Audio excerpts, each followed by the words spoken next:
Hello, everybody! You're listening to The Survivor Brothers, the ultimate unofficial podcast from your friends at TV Guide. I'm your Survivor-obsessed host, Fox Van Allen, and joining me today is my incredibly handsome, incredibly buffed co-host, Lance Cartelli. Hello, Lance. Hey, Fox, you like the buff? I do like the buff. It's cutting off the circulation in my head, but I feel like I can make it through this podcast. Yeah, you're looking pretty good today.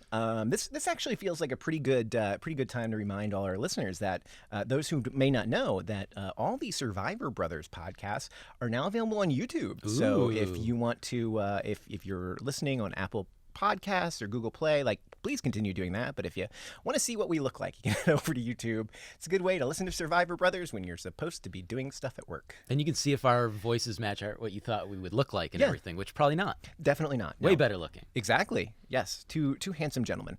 All right. So enough about us, though. I want to talk about Survivor. And this is a pretty good episode. We're getting some really quality storytelling this season. It was a strong start, and I really like this episode, and let's get into it. Yeah, let's do it. All right, so I guess where we left off last time, right, was Ronnie from the Lairo tribe. He was the first person out, and when the episode starts, we get this very weird intro, actually, where it's just like a couple of super cut of people fighting.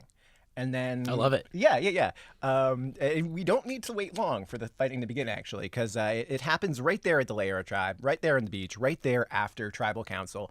It looks like Aaron is not very happy that his buddy went home and that he wasn't included in on this. And I think Elaine does some pretty good damage control here. Listen, it wasn't you. It was Ronnie. We tried to tell you it was Ronnie, but you wouldn't. It's not you. It's not you. It was him. He's gone. We're good now. Another great start for Elaine, who we really love here and who has a real shot at this thing. And then a complete opposite. I think you're going to get into it. Yeah. With Vince. Yeah, Vince as well. Vince got a couple votes at the tribal council, and Vince was not happy about that. Vince dropped some kind of profanity that was bleeped out. Some F-bombs for sure. Yeah. Why the F is his name up? Yeah, I'm not sure that this is probably not the best move for him. No. He really came out of his shell, though. This is a guy that, didn't talk a lot, he seemed like a nice guy, and then boom, you cross him and the F-bombs start flying. Yeah, he's probably, it's not strong social play here, but he's probably going to be fine, at least, he in the sense that he's in the numbers, he's working with Elaine, who seems to be in a really nice power position with the tribe. He is a guy in a tribe that is now dominated by an all-women's alliance, which is pretty interesting. But he is also the gay guy. So in Survivor, sometimes it just works out that the gay guy just kind of maybe he can get included in it. We saw it in Big Brother when Jessica was trying to this last season was trying to put together an all-girls alliance. The gay guy was kind of in on it too. Yeah. So it's all-girl alliance with an asterisk. Right. Because gay guys are women too, I guess. I don't know. But anyway, Vince may be in trouble down the line, but he's okay now. If a little bit combative, but he got votes against him. He might not be in such a good spot for very long, just because they kind of need Aaron right now. They do. He's the one physical threat they really have, and you could even see it in the immunity challenge that he was lifting everything while the other tribe struggled. And they even told it to him, hey, we need you right now. You're a physical threat. Get your head in the game. Yeah. One other person I want to talk about at this Lairo tribe and their relationship with Aaron actually is Missy here.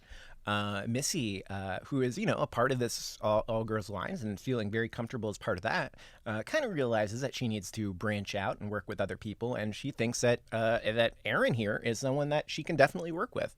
And I really liked what she did there, where Aaron is just so hot-headed and so upset. And Missy is just I know you can't trust. We're going to win back your trust. We need you. I need you. We can work together. I thought it was brilliant. She really stood out to me. She was somebody that we really liked in our pre-season assessment, and she just proved it right there.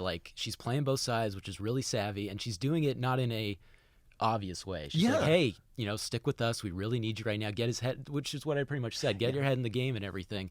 And it was really savvy and really smart. Yeah. She's doing a really good job here. That's the tribe looks very strong in terms of the social dynamics. There's Aaron is a little bit on the outside, but for the most part, everyone else seems working together just fine. There is this girls' alliance that's in control, but the guys aren't necessarily aware of that. So everything's looking pretty good for the Lairo tribe, despite having a real tough go of things in the first episode. I guess just losing Ronnie really brought them together. It's funny, Forged by fire. Yeah, exactly. Maybe he was the bad omen, and now that we've gotten rid of our poker player, the game can move a little bit smoother. But if things are going okay at the Lairo tribe, things are looking a little bit messy over at Vokai, which is interesting because they won, and they don't have any reason to be upset. But apparently Noura, who yoga teacher Noura, who spent all night minding that fire, and she did it for us, Lance. She did it for us. I'm happy. Like, I would have been really cold and wet if it wasn't for her. So I'm very lazy. Yes. Like everybody else in that You sure tribe, are. So. No, you sure are. You would have been sleeping. Oh, yeah. Which is what Molly was doing. And I would have been like, go get some more firewood while I snore away. Yeah. Noura would call you lazy and selfish. And I think Wouldn't be the first time. Yeah, no, for sure. She'd probably call me sheepish too. Sheepish, that's right. So she has there seems to be like some really intense friction here between her and Molly. Molly, who we learn is part of the Cool Kids Alliance, Cool the Kids. super cool With Kids a K. Alliance, yeah. And we've got really a 3-person alliance there, where we were told it's the king, it's the queen, and it's the jack.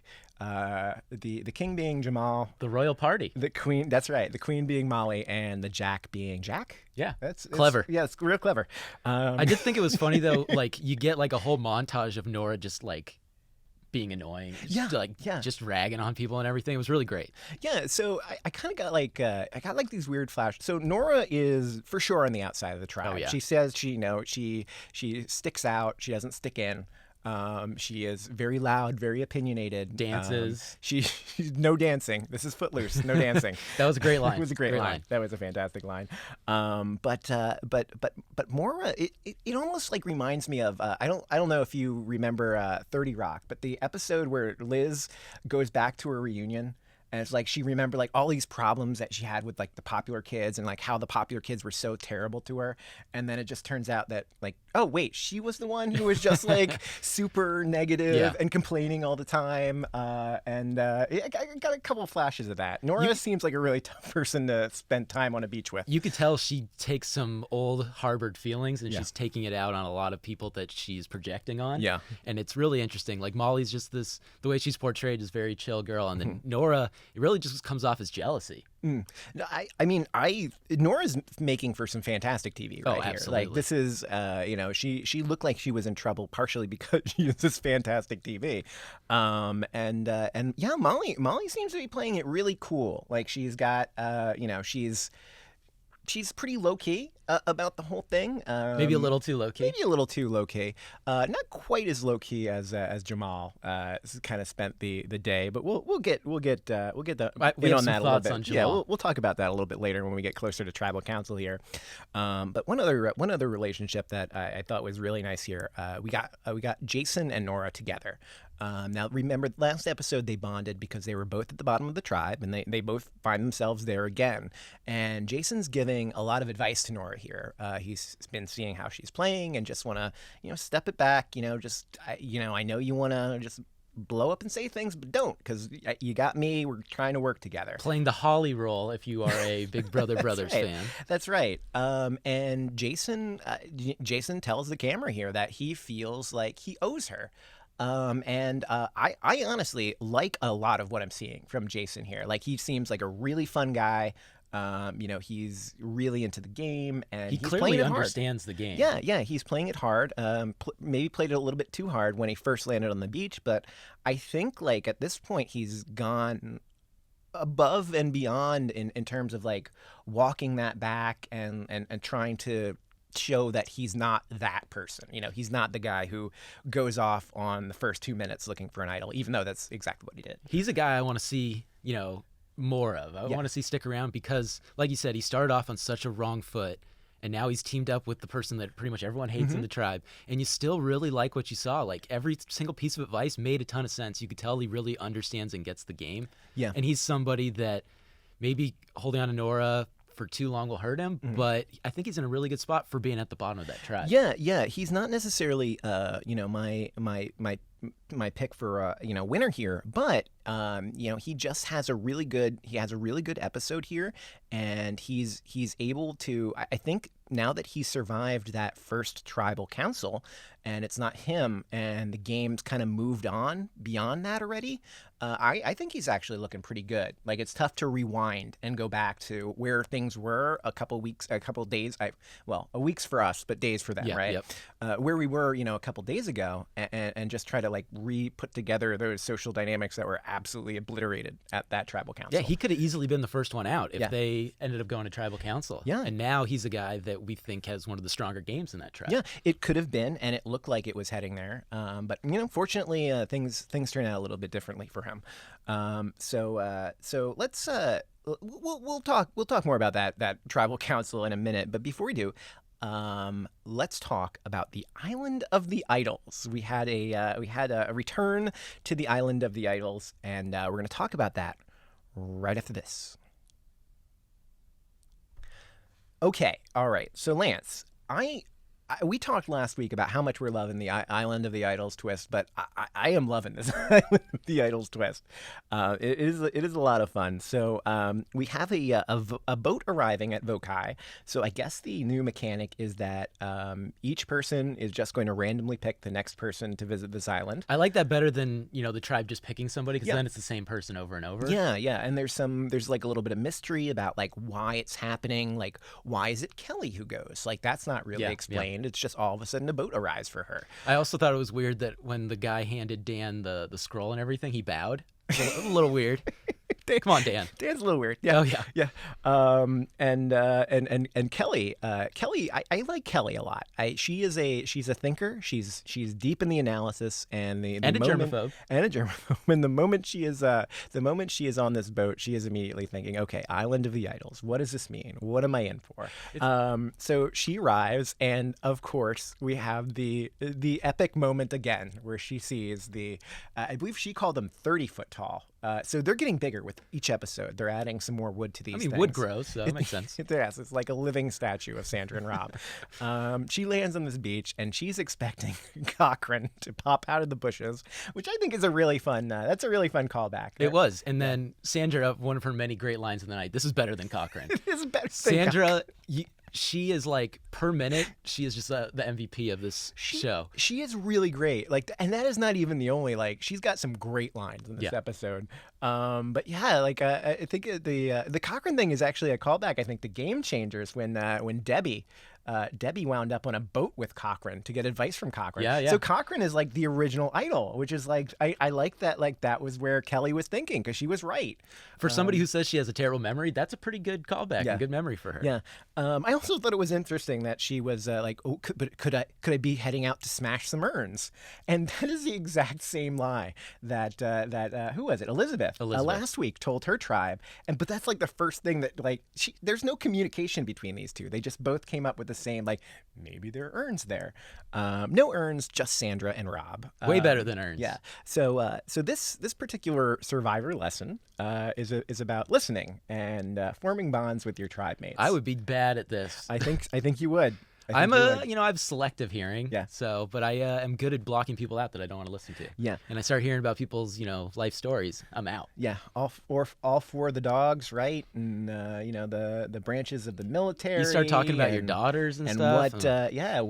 What school Boston Rob went to, and there's a lot of information that's flying around, and I guess it looks like Chelsea is not super interested in the conversation. Kelly. I'm sorry, what? Kelly, not Chelsea. Oh, Kelly. That's right. it looks like Kelly is not very interested in this conversation. Though that could just be the Just overwhelmed and everything. Selective editing. Yeah, you never know. But there's a lot to take in, and they don't tell her right off the bat that this is going to be the test, which is fun.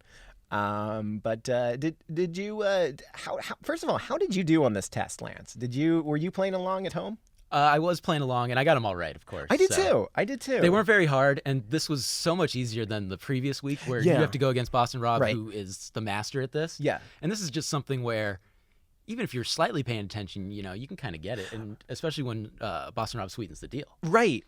It's a very different challenge than last week, right? Because last week was a guaranteed loss for the contestant. No matter what Boston Rob would have offered, I think that the contestant would have lost that immediately, because Boston Rob's been doing this for like the last 15, 20 years. And Elizabeth just was doing it for like a half hour, maybe. Yeah, I mean, Rob probably has like a whole setup in his backyard. It's like, I'm just gonna make fire today. He probably does. Yeah. But this one wasn't even like a competition. Like, it wasn't like a us versus like. I thought there was gonna be like, okay, like Boston Rob's got to start answering questions about. I wanted to see about that. Kelly. That would have been fun, actually. That would have been real fun. To show. But that might have been a little bit unfair, considering that Boston Rob and Sandra knew what the test was all about before it got started. But I really like how Kelly plays this, because Kelly, we were talking last week, would someone figure out that you can negotiate with these people? Kelly, I don't know that she figured it out. I don't think she figured it out. I think this was all Rob, like, hey, I'll sweeten the deal. Yeah. And stuff. I was wondering when that would come up. Like, does somebody say something like, hey, can I counter, or is it something that he brings up? And so he brought it up, and now I think that's something that's you're gonna start seeing more. Yeah, I think Kelly was very smart to be very cautious about this challenge. And the initial offer, I believe, is that she needs to get 4 out of 5 questions right to get an idol that is good at the next 2 tribal councils. Correct. It's a tough challenge, and it's not a very useful idol. And then the second offer is only 3 of the 5 questions, and it's good for 3 tribal councils. Now, I don't know if there was like another step in the middle there, but that's I would have been tempted at that point. So that point is a lot more tempting. That was my question, is you've already got this guy sweetening the deal. Mm-hmm. Why don't you counter again? Why don't you keep going and stuff? Like, he's already there to make a deal. Yeah. And you got Sandra playing the devil on your shoulder, telling you, oh, that's a good deal. Oh, you should do that kind of thing.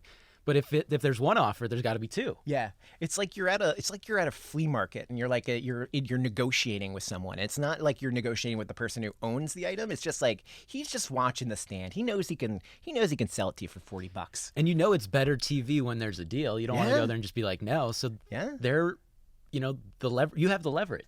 Right. So it works out fantastically for Kelly here. She is very concerned she would not do well, and she does very well. And she's got that idol, and that could come in very handy down the road. Yeah, she was playing coy a little bit, but she showed up and she got them all right, and it was impressive. Yeah. Also impressive that she was able to hide it in her hair. I thought that was really cool. It was really cool. I thought her performance, if we're going to get into that, I thought her performance was a little much. Yeah. It was.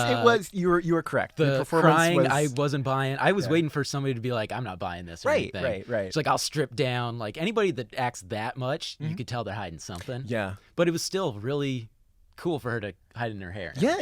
I mean, it didn't look obvious, just like looking at her hair, and she does like the whole thing, like, you want to like look at my bag, like pat down, like anywhere but the hair is fair game. Go nuts. And she gets away with it. And part of the reason why she gets away with it, and I can't believe this, Lance, but she tells like almost word for word the exact same lie. Why? We talked about this last week. What are people thinking? The only difference between this story and Elizabeth's story last week is that this story includes the giant 25-foot heads, and not a lot more information about them. But there are 3 urns, and the one that she got said no game. A lot of no game urns in this game. Shocker. That's honestly, for looking into the future, that's what I'm really most interested in seeing, is when the next tribe goes in. Yeah. Now when they come back, like, they're gonna be like, this person's a freaking liar. Right. We haven't had the opportunity yet for anybody to compare notes on this thing, but it's gonna happen the moment whoever it is on the Lairo tribe goes to next week. they're for sure going to come back. And I'm guessing like Elizabeth's going to be like right there, like waiting to talk to her. Like, hey, we should have a conversation before you talk with everybody, right? Yeah, I think it's going to be one of those things where it's like, oh, crap. Like, and it just dawns on them. It's like, maybe I should talk to this person before I'm screwed. And the thing that makes it a little worse for Elizabeth is that she didn't win. At least Kelly has an idol. So, but people are going to think that Kelly has an idol, or that Elizabeth has an idol after she lied about it. Yeah, it very much could be the case. I mean, it's, you know, you can't trust her about what happened there. What can you trust her about? Like it's gonna be tricky. It's gonna be tricky. But I'm very excited to see what happens the next time on this Island of the Idols, because I'm loving and there are some really good. If you want to go for some extracurricular clips there. There's some good behind the scenes stuff of Sandra and Boston Rob on the beach together. If you're just curious about what life is like there, and it's a lot of fun. It's just it's Sandra and Rob just living, not so much playing, but just like trying to figure out and how to get to sleep on bamboo. It's just a nice slice of life. This is like the hour of the day where they have to be out there when they're not in their bungalow with their California king-size bed and everything, right? Yeah, that's right. So things are looking good for Kelly there. Let's head into the immunity challenge here, Lance. And this was a challenge that was filled with it seems like it was filled with disaster, catastrophe, and just a lot of things go wrong for a lot of different people. It looks like the Vokai tribe is absolutely gassed here in the water and has a lot of trouble moving. And you think that this may have anything to do with all that extreme yoga that they were doing shortly before? I wrote that in my notes. It's like you should conserve energy instead of doing 100 whatever yoga thing that was. Like, it's ridiculous. Yeah, Noura led her entire tribe in this yoga thing, and they're doing like the up and down arm thing, but like do it 50 times. And I like Tommy. Tommy has like a moment where he's just kind of like, this is really dumb, but he goes along with it because Tommy is a really good social player. But they go along with this idea that they should do quite rigorous exercise before performing in an immunity challenge, and it does not go well. They have a lot of trouble holding that ladder up. Molly takes a couple falls from that thing. That looked tough, like especially that like cannot be easy. That can't be easy at all, and that's where Aaron really came in handy because he was the one that really controlled everything for them. Yeah, you're trying to maneuver. Who knows how heavy this ladder is, but it looks really heavy. Trying to swim with this thing, and then in ways where you're like being like knocked back and forth, just trying to hold it up. And then you got holding someone up while she's not the tallest person either, so she has to like reach up for it and everything. That is tough stuff. And then, some people lose their bag when they throw it and everything. Oh my goodness. So when I saw that like toss, like when the Lairo tribe grabbed the bag and like tossed it down, like my first thought is, why are you tossing it down? There's no reason to just throw it in the ocean. And then they lose it, because of course they're going to lose it if you just toss it in the ocean. Yeah. Like, there's no one there to grab it. Like, she threw it pretty far, too. Yeah. It's like, just hold on to it, hold it like a football or something, and don't fumble. Or at least, like, give it a good throw and, like, get it on the beach or something, Don't just... Not like the sidearm toss kind of thing. That could have been really... I thought that was going to be really disastrous. Like, they could have been out there for, like, a half hour looking for that thing. Like, get swept away to sea. That would have been crazy if the tide brings it in and then you just got propst in your ear, like, this is the worst thing I've ever seen. No one's ever done it. Like, it would have been hilarious. Yeah, I mean, we already got a lot of I can't believe it. Catastrophe. And we're getting some good propes early. Yeah, he's into it. He's into it. And there was even what's her name, Missy with the ball. She kind of tosses that off into the forest. So it's a couple blunders here, but eventually it looks like the Lairo tribe wins one here, and we're gonna keep it even 9-9. They almost choked it away too. It was really, really close. They did. That's why I always like. This is what I think puts Survivor over the top when it comes to challenges. Mm-hmm. Is you've got, maybe it's not always a puzzle, but you got something that kind of evens everything out. You can lose your bag, you can not get the ladder up, but you can still be in it. Yeah. It's a real nice set of several different skills and different people on different parts, and it just came together really well for Vokai, despite the. For Lairo, pardon me, despite all the things that have gone wrong in the challenge. So good for them. Good for them. It's a good one to win, at least for Aaron or whoever it may have been who would be in trouble on that side. Not really sure who that would have been. So yeah, unfortunately, it looks like it's the Vokai tribe going to tribal for the first time, and it looks like this big conflict between Molly and Noura is coming to a head, and we're going to talk about that right after this.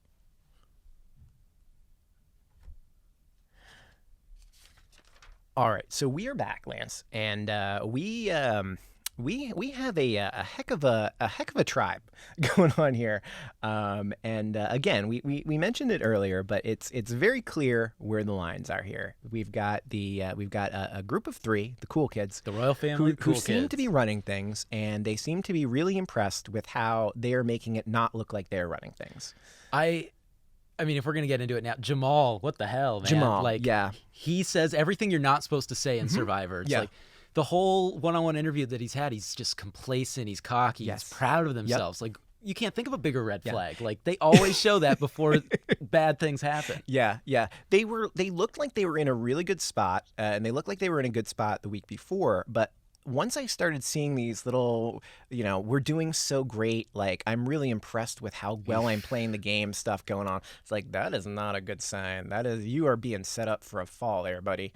And it gets worse. Really, it does. Like, throughout the entire episode, it's not just like one thing. It's a series of things. Like, when they get back from the beach, Jamal decides, like, this is a fine time to take a nap. Everyone else is like trying to figure out who's going home, and Jamal just takes a nap. Yeah, little afternoon snoozer. But that is not the right time to take a nap. That is a bad time to take a nap. For a guy that thinks he's doing so well at the game, he's not very good at this. He is not good. No, he is not. If you are taking naps before Tribal Council, you are not good at Survivor. Like, that's just... how can you even, like, sleep at night there? Like, you got people going out and trying to find idols and all this stuff. Like, and to just take a nap during, like, the most crucial time. Right. It's dumbfounding. Like, I get that you feel good about your position before the nap, but, like... when you wake up for the nap, you might not be in that same position because you took an effing nap. Yeah, he's just lucky it wasn't him, and that they went after Molly. Yeah, and he doesn't even bring his bag with him to Tribal Council, which is another thing that kind of gets pointed out here by Jason, I believe. Which is, again, it's just like one of those like stunning things, like. Yeah, of course, like, he's probably not going home, and that's the reason why he did it, but it just kind of, like, shows, like, this kind of, like, arrogance, right? Like, this, I'm running things, kind of, like... He was so cocky, and then he was even talking to Jason, like, talking down to Jason. It's like, I don't have to play like this now. You're playing a great game from the bottom, but I don't have to do this. Like, maybe later on I can do this. Playing from the bottom in a picture-perfect way. It's very, it's very, very patronizing. Oh, absolutely. And I was a guy that I really liked Jamal, and he was good in the first challenge and everything, but this is not good, and I'm really interested to see in the future how he plays from the bottom. Yeah, he was saying that there is going to be a time. He knows that there's going to be a time where he's got to play from the bottom, and surprise, it's now. Yeah, he might have to eliminate those naps. Yeah. He's in. He's in a tough spot, and it would be advised for him to skip those naps. So we've got so Noura, I guess, and David. Noura makes a pitch to try to makes a pitch to the cool kids. Keep me around, and the cool kids are like, all right, well, why should we get rid of David? She's like, I don't know. You should just keep me. Yeah, I thought it was pretty good on her part. Like, she didn't have a great week or a couple days. Yeah. But I thought it was really cool that she just didn't want to throw Jason under the bus, Mm-hmm. And so good for her. Like, you can tell she's loyal, even if it meant costing her the game. Yeah, Jason and her are very, very good together. They're very loyal to each other, and I like that. I think that's going to work out very well for both of them moving forward. And then one person that really got on my radar is the person that started the flip, really. It wasn't Noura. It was Lauren. It was Lauren, from Glendale. I'm a Glendale resident, so hell yeah, Lauren. But I thought that was really cool. She's starting to... I thought maybe it was a little too early, but the way the things were going, it really made sense. And that's how you really, make your stamp on the game this early. Yeah, I think that's a really good question about whether or not it was too early, and we will get into that in a moment. But I do want to talk about Lauren just has a really great moment here where everybody's just kind of they're all discussing we'll say the seven who are not part of the three are all like having a discussion about like, oh, what are we gonna do? And they're like, the first moment seems to be like, oh, well, should it be Noura or should it be Jason? And then Lauren's like, well, why isn't it Molly? Like, why are we even putting putting up with this nonsense. And Supermom Janet, she's quick to be on board with this, and I love that too. Chief lifeguard makes decisions quick. She's controlling all the guys. Like she's got all the guys in the palm of her hand. She's super dangerous. This is a really fun and interesting tribe because the people you think are in charge just go right to the bottom, and people that you wouldn't really expect just because you haven't seen them a lot are really taking charge now. Yeah, and it happens all before the first tribal council even happens. Like you get a reshuffle before you even play the game, which is a lot of fun here. But Lauren just absolutely flips the script, and Noura is so thrilled. Jason is thrilled too, but Noura just can't contain herself. She wants to dance, and she keeps dancing, which is there's no dancing in Survivor. You would think that doing all that yoga and tiring out your entire tribe is the dumbest move, but that was the dumbest thing. She's so lucky that nobody saw that. She is really lucky. She is really lucky. Because if Jamal sees that, maybe he wakes up from his afternoon nap or whatever, and he sees that, maybe that gets on his radar, and he's like, hey, we got to do something that completely screws over the flip and the blind side. Yeah. One person who was a pretty important part of this, it looks like, and it's interesting considering their relationship last week, but Teacher Tommy. Teacher Tommy versus Survivor Tommy. Survivor Tommy here is playing the game and decides that he would rather side with the majority than side with Jack, his buddy, who they're going to do vacations with after the show, and they're best of friends. I wonder if that throws a wrench in their weekend plans, if their weekend getaways. It could, but it's interesting here that they seem to have been very tight, and Tommy kind of makes this game move, like, I've got to step back from this. Like, he wants to sit at the cool kids table, but he doesn't want to do it if it's going to cost him his game, and that seems to be what he's worried about. Like, do you think he made the right decision here? I do. I think him and Kelly being the flip votes was really interesting, but I think the way things were going, he probably would have been on the bottom of the royal family, the cool kids kind of thing. So stick with the majority, don't make any waves this early, and you can probably salvage that relationship now that they're at the bottom. Yeah. So he does make a pitch. Tommy does kind of pitch to Kelly that, like, listen, like, I get it, like, but is it too early to do it? And there may be something to that, because this is going to kind of cause a blow up there. We don't know exactly what's going to happen because we haven't seen the episode yet, but we know, Jamal is on the bottom, Jack's on the bottom. If there's a move against this three, they seem like pretty important people for challenges. They're pretty, decent socially, I guess, or maybe not if they're on the bottom now. But I still really like where Jack's at. Yeah. And he's going to be he really has to do well of playing on the bottom because he's such a physical threat and everything. But if he can, latch on with Tommy and be that vote and stuff, I think he's in an okay spot. Jack looks like a lot of fun. Like, he just seems like a really fun person to hang out with. Yep. I feel like I'm worried about his longevity in the game. Like, he seems like the kind of person that you desperately want to get out the moment the merge happens. Absolutely. Which I think is probably going to be his biggest problem there. He seems like one of those guys, especially if Aaron goes out, that he could be the looming physical threat. Yeah. And be that guy that just knocks off immunity challenge 3 in a row kind of thing and really scares you. Yeah, and if there's a women's alliance in the mix, that is going to be someone like that is going to be a target number one. Especially it's the one thing I guess they can all agree on. Got to get rid of the guys. Both tribes can agree on that.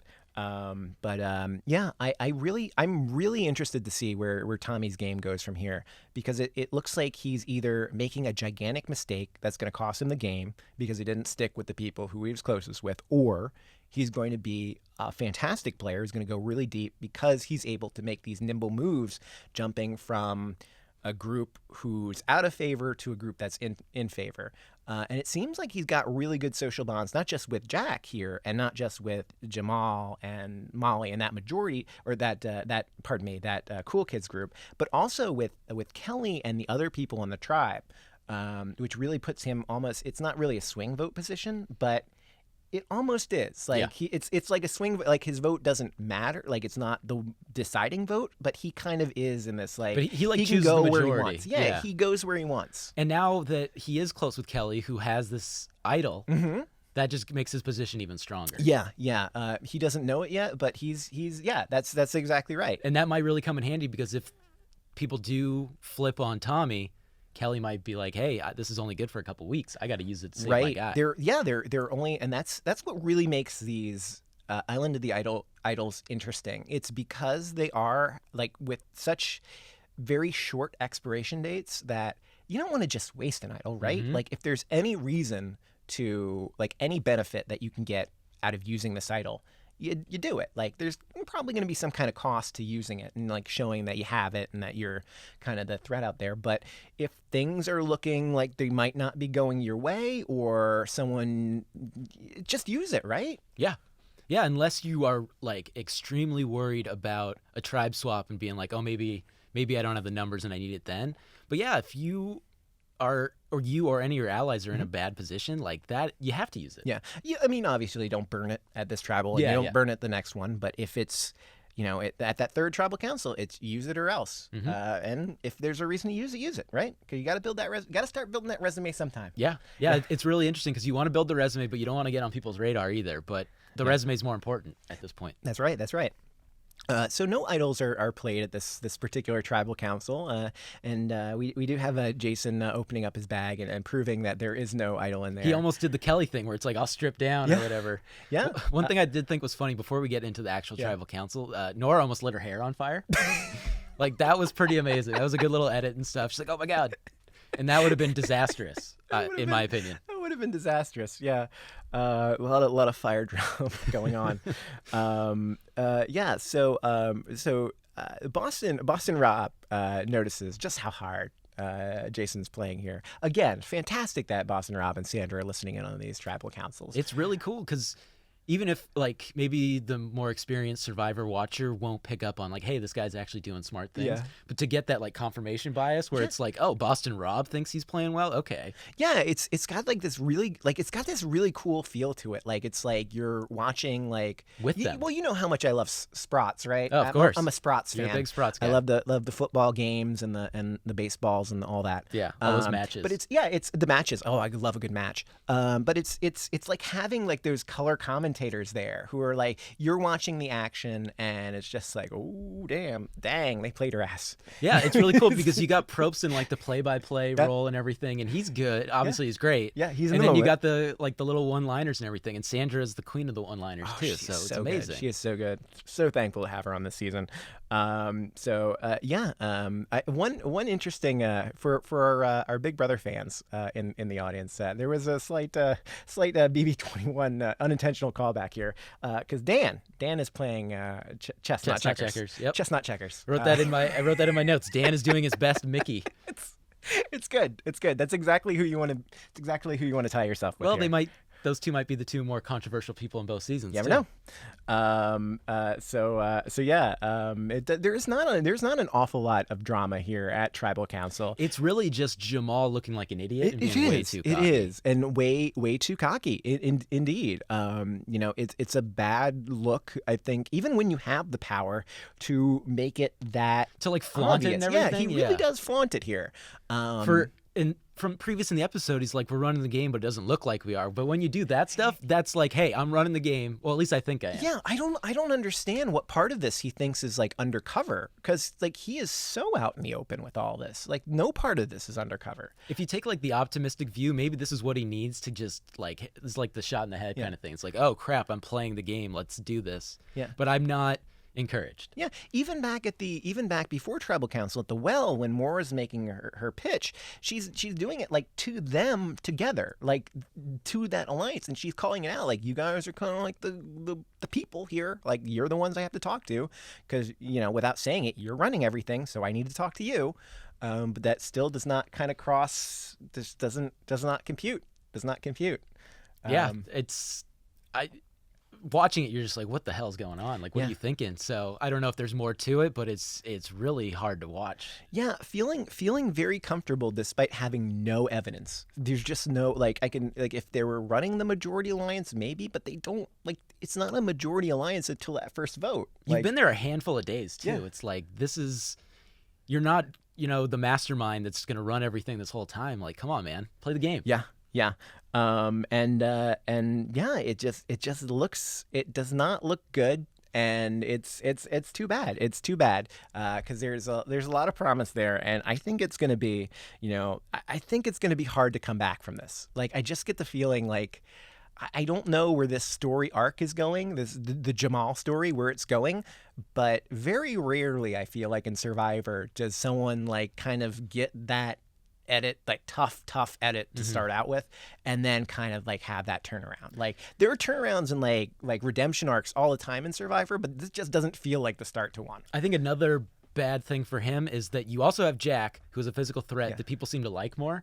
You don't need to keep two physical threats. Yeah. So Jamal seems like the easy cut, and that you just take Jack in. Yeah.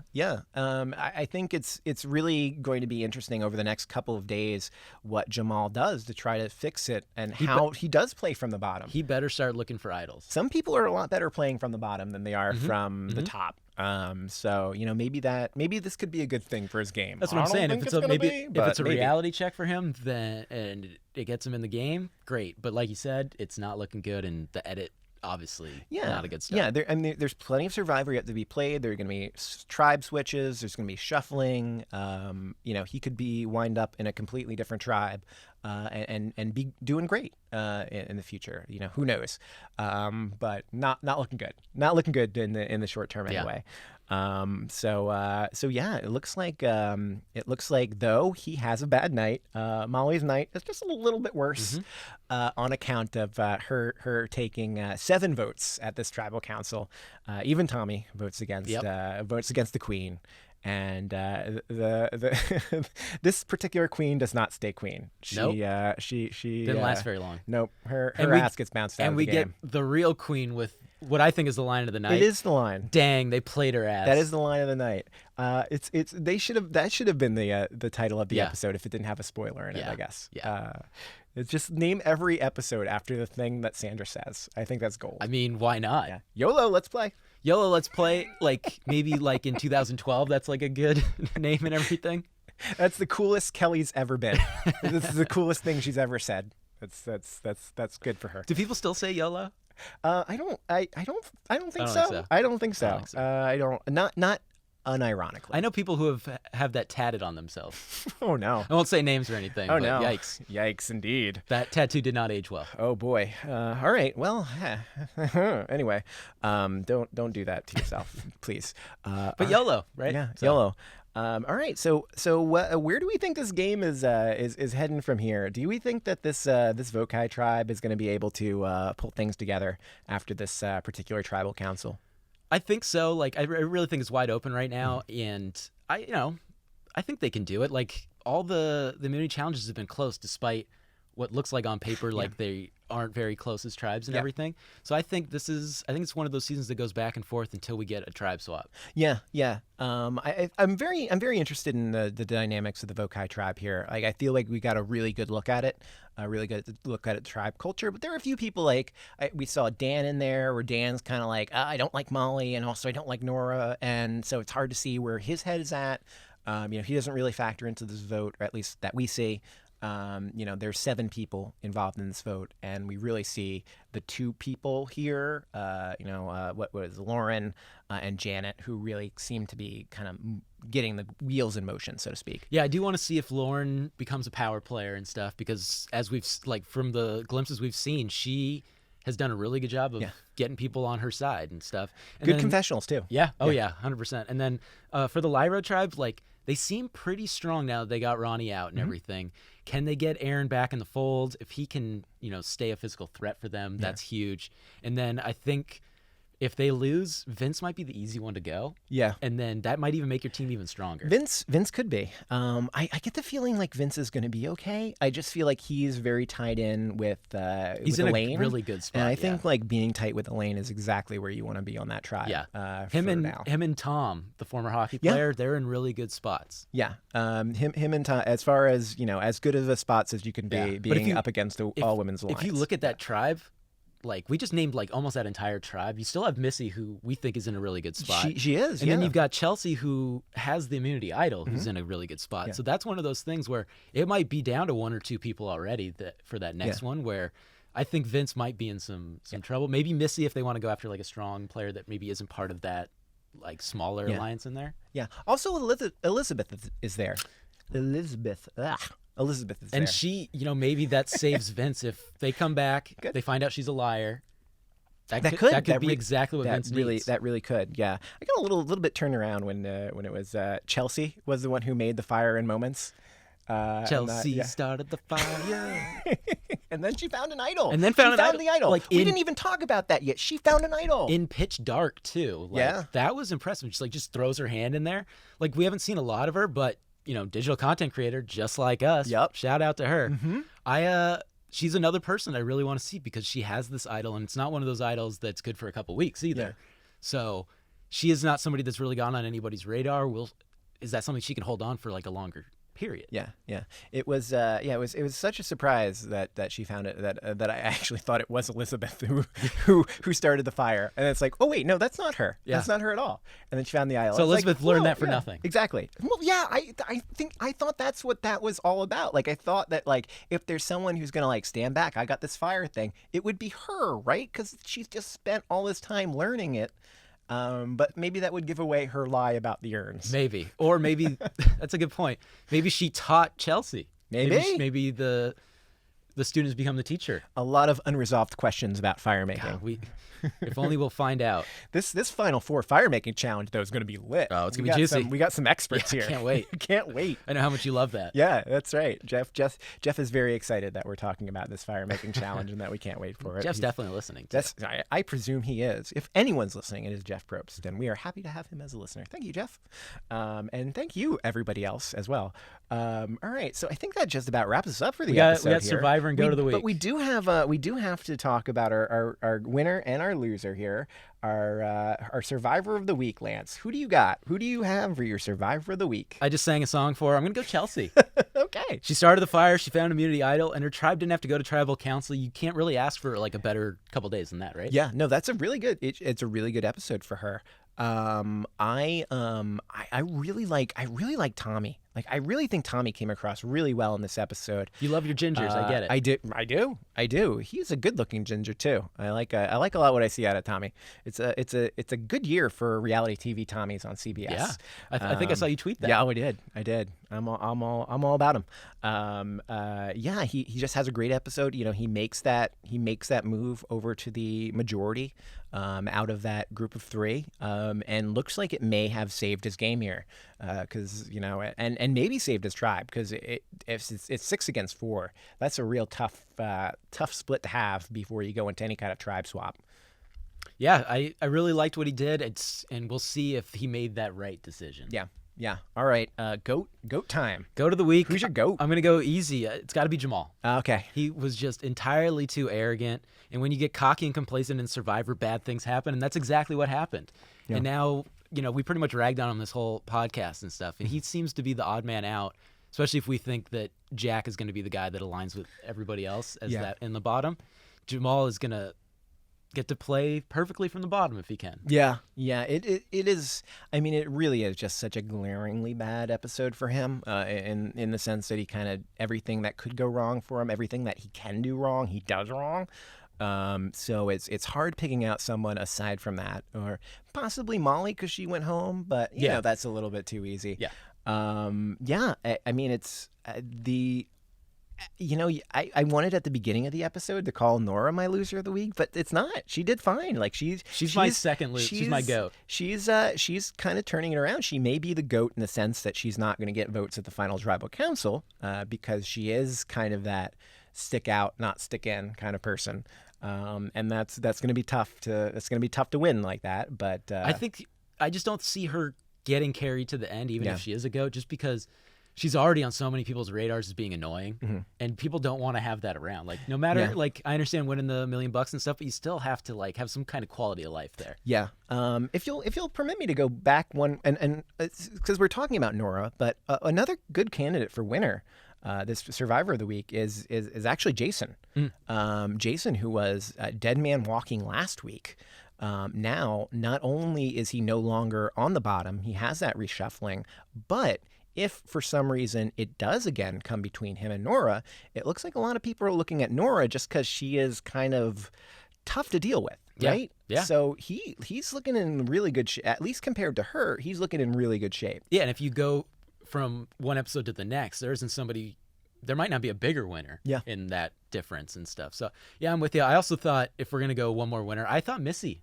Yeah. She's got that all-women's alliance. You Yeah. don't see a lot of her, but she's playing both sides, expertly, I think. Yeah. So she's right on there. The only thing that worries me is you haven't seen a lot of her yet. Well, I think you may be seeing just like enough of her. Like if you're seeing too much of her, that may be a problem. Like something about to go wrong. But like I feel like we're seeing just the right amount where like we're seeing little bits, but every little bit that we see is just her playing the game well. Yeah. And it's not like her being cocky about how she's playing the game or being arrogant about how she's playing the game or taking naps. Like she's just playing it well. And I like that about her. Yeah. And she's kind of, you could tell like people like her, but she's also kind of no nonsense. She's just like, get to the point. We need you. Like, I feel like her personality just kind of fits what Survivor is. Yeah, she's a lot of fun. All right, so I think that actually officially wraps us up here today, Lance. Before we head out, let's just remind everyone that Survivor Brothers is available on all your favorite podcasting apps. So if you prefer Apple Podcasts, Google Play, Stitcher, Spotify, iHeartRadio, any of those, go ahead and follow us on there. We'd love if you did. We'd also love if you'd leave us a rating, 5 stars or better, please. If you can figure out a way to make 6 stars happen. Maybe we'll like create like a second account and do another 5 stars so we get 10 stars. That's a good strategy. I like that. It's like being able to vote twice on Survivor if you do that. Or like in real life, for president and stuff. I heard that's okay. I don't know that that's quite accurate. Uh-oh. We may have to walk that one back. I hope no cops are listening. No, of course not. So please do that. Also, just a reminder, the Big Brother season's over, but if you still want to get a little bit of your Big Brother fix, you might want to check out the TV Guide YouTube news channel that we've got up there. We've got some great content there. You can check out some interviews. Also, check out the podcast feed and get all the interviews with each and every single player who was involved in Big Brother 21. It's a fun listen. So please follow us there and click on TV Guide every now and then. TVGuide.com. It's not bad. Good site. Pretty decent site. Yeah. Oh, I owe a shout out to a buddy. Shout out Tim. Shout out to Tim. All right. Well, thank you, Tim. That's it. All right. Okay. Well, I got yelled at for not giving a shout out. All right. So. Well, big Survivor fan. All right. Well, Tim's happy, and that means everybody's happy. All our one listeners are happy. All right. So there's probably like half a dozen out there. All right. So yeah, probably right. If you want to follow me on social media, you can do it at Fox Van Allen. And Lance, where can we follow you? I am at Casually Ginger. Yeah, do it and get all that great information about Sprots and Survivor. Yeah, right? Sometimes I tweet about the challenge. And sometimes the challenge. Great season of the challenge. It is a good season. Don't sleep on the season, and don't sleep on Survivor season 39. Here all season long talking about it. All right. Well, that about wraps us up for this week. So listen, we appreciate you listening and tuning in, and we hope to see you back here next week. So goodbye, everybody. Bye.